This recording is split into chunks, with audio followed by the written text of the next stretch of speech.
Thank you. No pressure after that, setup of why we're here today and what we have to defend. But yeah, I think I treated this very much the way Chad did, which is I use this as a sort of group therapy, introspective session for me of, am I in the right place? Am I doing the right things? And so hopefully I'll answer this with all of you and yield some good, interesting ideas. But so the prompt is, what is the one thing the crypto industry needs to get right during this down cycle? And I think my answer is we need more useful applications of crypto for lay people. Easy enough. It's, clearly not so easy, but let's kind of dig into what this means, because obviously the answer is not enough. It doesn't give you anything that you can do to change how you work or what you should be working on. To date, crypto has mostly been speculative, and that's been one of the big barriers. And this is actually from an internal doc that someone we work with called Ben Beish wrote, which I think is a really good encapsulation of how things feel, and another way of putting, I think, what Chad was saying earlier, which is Web3 faces a do-or-die moment as an industry. Either we bring massive value to millions of people with crypto and decentralized technologies, or we'll risk outstaying our social welcome. And the big thing that I was sort of grappling with as I was thinking about this talk was this. Again, Ben Beish, this time on Twitter, Web3 infra companies trying to figure out where the end users are and just finding more Web3 infra companies. So, what if we're all actually building the same thing and no one is actually focused on providing value to real people at the end of the day? So that's what I came into this talk hoping to sort of exercise my demons on. Ben still gives us a little bit of a path forward in the same doc. For the earliest adopters of Web3, interesting technology and speculative opportunities were enough to motivate users to plow through poor fragmented UX. But that clearly won't suffice to bring on the next billion users. And so the fuller answer is we need to build applications for lay people, but I think that the real answer, at least the ones that we're focused on at Privy, is we need to nail crypto UX at the app layer. Now, that can mean a lot of things, and so I'm going to spend the rest of this time talking about what I mean by that. First, I think there's been a false narrative that's sort of entered the market through the last upcycle. And the narrative was, if you go to Web3, you have more control. We will give you 150 wallets to choose from. You figure out which one is good for you. If you go to Web 2, you'll have better UX, a single path, easy engagement, user activation, and you give up control in exchange. And so the temptation, and I think the one we've seen play out with a lot of apps, and this is back to, were the DeFi protocols of old real DeFi protocols, or at least for centralized exchanges, was, well, since we can't build nice Web3 application, let's just move towards more centralized systems. Did it have to be this way? Is this equation necessarily true? And I think, I'm trying to look for why do we think this in the first place? And here, I guess I'll point out a culprit. I don't think he's alone at all, but I think this was a super influential piece of writing when it came out in 2016, which was the fat protocol hypothesis. And the idea was the way the web has captured value has been very, very focused on the application layer, whereas blockchains will capture value at the protocol layer. And at the time, this was before, this was right around Ethereum was a year or two old. This was very early in the protocol development cycle. And it led, so we'll grow our graph slightly to take this new learning into account. We can now have sort of a two-axis graph, Web 2, Web 3, app layer, protocol layer. And this led to a real race to capture developer mindshare. The idea was, well, if all the value is going to accrue at the protocol layer, we all need to be building protocols. This is how we'll build valuable businesses and world-changing products. And so everybody rushed to build at the protocol layer, and obviously building at the protocol layer means being technical and building for a technical audience. The people you were trying to onboard were Web3 developer ecosystems that you'd convince my abstractions are better than someone else's, and so you were ultimately building for a very specific audience. And so this is where the major piece of development went. And then through the last upcycle, the sense was, well, that's not tenable. And this is where maybe the Faustian bargain that Chad was mentioning also, I think, kicks in, which is VCs and founders all had an incentive to treat their infrastructure as end-user applications. Even if they're not, it was, well, this is what we've built, and at some point we need to be able to say it's a business. And so either we tokenize, or this is the UX that users should have to deal with in Web3. And so this has led us farther down the path of the Web3 user has to be a technical user. And it's led to a real change in how we talk about products. And so here I'm stealing from a presentation by this really brilliant designer called Skylar Richards from Ironfish. And he gives an introduction of a few Web3 products. So this first one is a company that helps you use a digital layer to allow more seamless automated clearinghouse transfers between bank accounts. This is a company that raised a bit of funding during the last hype cycle, except it isn't, it's PayPal. And the actual company makes it easy for customers to pay almost any way and nearly anywhere.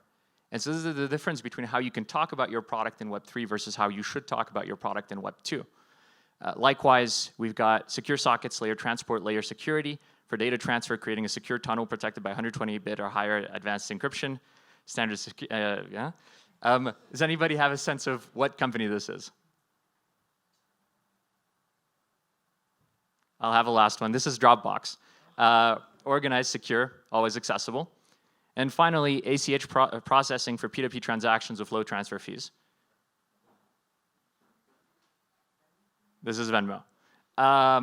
So we can do a better job of talking about the products we build, and that entails looking at a different audience to build for. And so this led us to, I think, this false dichotomy. It's one or the other. The last upcycle movement was, well, either you're going to build deep Web3 protocol layer stuff, or if you want to build in the app layer, the only way to build for the right audience is to re-centralize in a sense. And so I think my core, and this is a false dichotomy. I think, you know, I woke up wondering how this talk was going to go, and very happy to say that I have found optimism, and I have found many reasons to be hopeful as an industry that actually there will be not just another upcycle, but more importantly, real value created for real users. And I think the point is, like, coordination is paying off. It takes time, but the dichotomy that you either get good UX by re-centralizing, or you build a centralized systems and have your users chew through the experience is not a real dichotomy. And so we see this today with, you know, all of the buzzwords that are deep, important notions, but account abstraction, delegated permissions. You've got folks at Argent, you've got folks at Ceramic, all of whom have done a lot of fundamental work, folks at Protocol Labs, to build up these solutions so we can actually have both.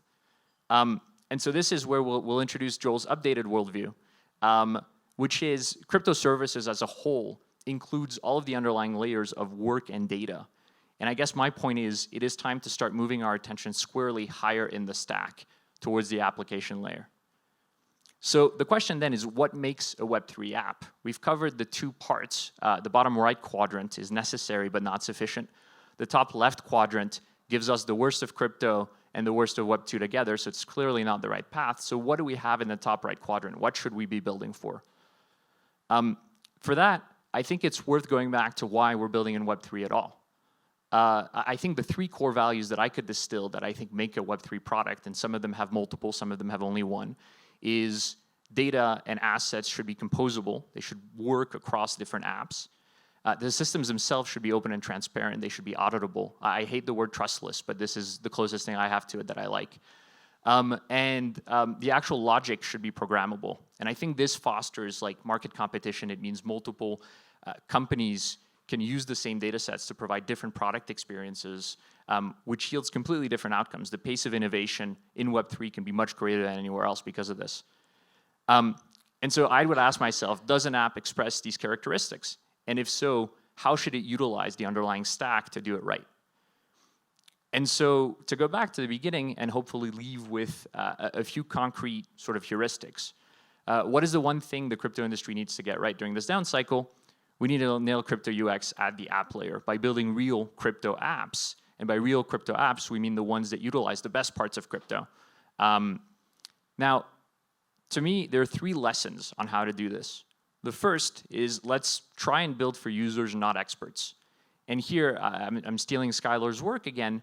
I think Ironfish has done a really good job. If you look at their docs, if you look at all of what they do, this is a deeply technical product. They're building a layer 1 blockchain built on top of ZK snarks.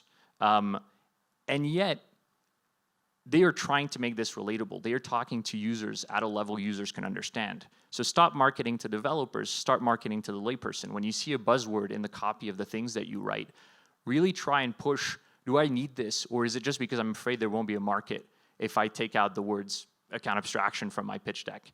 And focus on why you need this tooling in the first place to understand the impact. And I think Disco here is another call out of a company that's done a really good job of marketing to a wider audience. The second is work from the user backwards. jobs to be done and what your user gets from your app is much more important than the stack that you choose to build it on. The stack is really important, and every product in the space, I think, should have exit hatches. If people don't like the way you've skinned the cat and don't like the spectrum of trade-offs that or the point on the spectrum of trade-offs that you've picked, they should be able to leave, and they should be able to leave with the sort of rich user data that they've put into your product or your stack. But what is the product value beyond the blockchain? And how can you work from the user expectation backwards rather than from the technology onwards? And here, TipLink, Sound, I even think OpenSea with their new sort of, Seaport has unlocked this sort of cart abstraction for buying NFTs, which is much more natural to users. And so thinking less of things as like native or non-native and thinking more about who's the audience I'm selling to, what would they expect from my product is the sort of next big step for me. And then finally, I think a focus on onboarding and opinionated design is really, really important.